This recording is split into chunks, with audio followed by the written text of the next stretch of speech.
അസ്സലാമു അലൈക്കും വറഹ്മത്തുള്ളാഹി വബറകാതുഹു. പ്രിയമുള്ളവരെ, ഇന്നത്തെ ക്ലാസ്സിൽ പരിചയപ്പെടുത്തുന്ന ഒരു മുഖ്യമായ വിഷയം, നമ്മുടെ ജീവിതത്തിൽ നമുക്കൊരുപാട് ഹലാലായ ആവശ്യങ്ങൾ, ഒരുപാട് മുറാദുകൾ പെട്ടെന്ന് തീർന്നു കിട്ടേണ്ട അതിപ്രധാനപ്പെട്ട ഉദ്ദേശങ്ങൾ നടന്നു കിട്ടാൻ വേണ്ടി ആഗ്രഹിക്കുന്ന, അതിനു വേണ്ടി നെട്ടോട്ടമോടുന്നവരാണ് മനുഷ്യരായ നമുക്കെയും.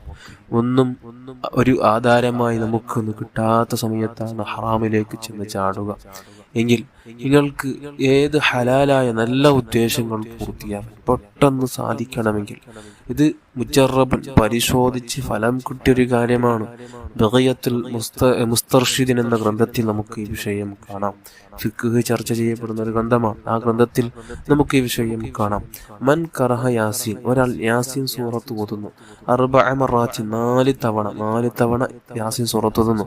ആ 4 തവണ യാസീൻ സൂറത്ത് ഓതുമ്പോൾ പാലിക്കേണ്ട ചില മര്യാദകളും കൂടെ പറയുന്നു. ലാ യഫറഖു ബൈനഹുമാ ബികലാമിൻ, അതിനിടയിൽ മറ്റു സംസാരങ്ങളൊന്നും സംസാരിക്കാൻ പാടില്ല. 4 യാസീൻ ഓതുന്നതിനിടയിൽ മറ്റൊരു സംസാരം നടത്താൻ പാടില്ല. അതേപോലെ തന്നെ നല്ല വൃത്തിയുള്ള സ്ഥലത്താവണം. ഫീ മൗദിഇൻ നദീഫിൻ, വൃത്തിയുള്ള സ്ഥലത്താവണം.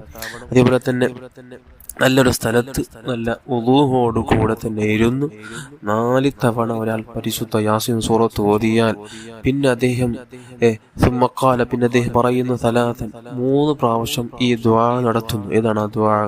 സുബ്ഹാനൽ മുനഫ്ഫിസി അൻ കുല്ലി മദിയൂൻ, സുബ്ഹാനൽ മുഫർരിജി അൻ കുല്ലി മഹ്സൂൻ, സുബ്ഹാന മൻ അംറുഹു ബൈനൽ കാഫി വന്നൂൻ, സുബ്ഹാന മൻ ഇദാ അറാദ ശൈഅൻ അൻ യഖൂല ലഹു കുൻ ഫയകൂൻ, യാ മുഫർരിജൽ ഹുമൂം, യാ ഹയ്യു യാ ഖയ്യൂം, സല്ലി അലാ സയ്യിദിനാ മുഹമ്മദിൻ വആലിഹി വഫ്അൽ ലി കദാ വകദാ.